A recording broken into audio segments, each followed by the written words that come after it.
अजित पवार विमान दुर्घटना को लेकर सियासत तेज हो गई है। राष्ट्रवादी कांग्रेस पार्टी ने इस पूरे मामले की सीबीआई जांच की मांग की है।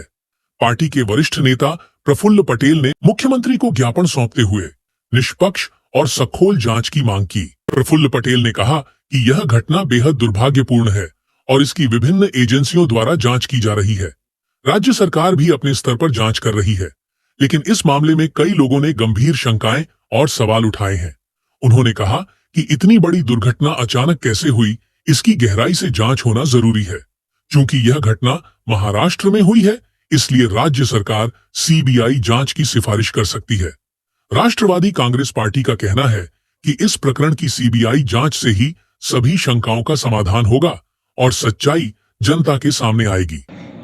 अजितदादाच्या विमानाची जे दुर्घटना झाली अत्यंत धक्कादायक होती, वेदनादायक होती आणि सर्व महाराष्ट्राला आणि देशाला एक म्हणजे ज्यांना म्हणतात की दुःखाचा क्षण आणि वेकअप कॉल दोन्ही होता। अशा खाजगी विमानामध्ये अनेक मान्यवर नेते, सर्वसामान्य जनतासुद्धा प्रवास करत असते आणि अशा अपघात होणं ही काही सामान्य गोष्ट नाही आहे आणि त्यामुळे या सर्व प्रकरणाची पूर्ण चौकशी झाली पाहिजे, योग्य रीतीने झाली पाहिजे। एअरक्राफ्ट ॲक्सिडेंट इन्व्हेस्टिगेशन ब्युरो ही एक स्वायत्त संस्था आहे, जे मिनिस्ट्रीच्या काही डायरेक्ट काम त्याच्यामध्ये नसते, ते स्वायत्त आहे, पार्लमेंटच्या कायद्याद्वारे स्थापित झालेली आहे आणि ॲक्सिडेंट इन्व्हेस्टिगेशन ब्युरो ते त्यांचं काम करतील। पण सोबत जे अनेक शंका कुशंका जे आपल्या मनामध्ये पण येत राहते, काही त्याच्यामध्ये कोणाचा हात तर नाही आहे, कुणी चुकीचा काही त्यामध्ये काही विमानामध्ये काही मुद्दाम काही गडबड करण्याचा प्रयत्न केला आहे की नाही।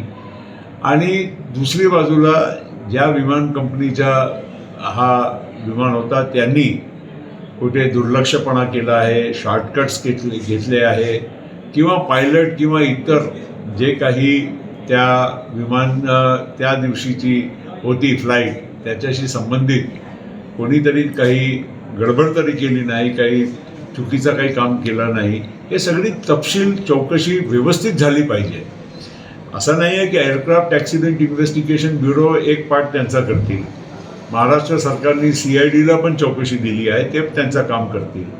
पण CBI एक अशी संस्था आहे की ज्याच्यावर सगळ्या भारताच्या लोकांचा विश्वास आहे आणि त्यांचा व्याप मोठा आहे, कारण सगळ्या बाबतीचे बाहेर महाराष्ट्राबाहेरचे सुद्धा देशातले किंवा आंतरराष्ट्रीय स्तरावर काही पण त्याच्यामध्ये काही असेल विषय ते तपासू शकतात। आज महत्त्वाची गोष्ट आहे, आमचे दादा तर आमच्यामध्ये राहिले नाही, पण आम्हाला जे वेदना आहे, धक्का पोचलेला आहे देशाला, महाराष्ट्राला, किमान आपल्याला हे तरी माहीत पडलं पाहिजे की खऱ्या अर्थानं झालं काय होतं त्या दिवशी आणि कोणाचा काही चुकीचा त्यामध्ये कोणाचा हात होता की नाही, जे काही शंका काही लोकांच्याकडून पण नाही, पण आमच्याकडून सुद्धा आम्हाला पण कधी कधी वाटते की अचानक असा दुर्दैवी दुर्घटना कशी झाली।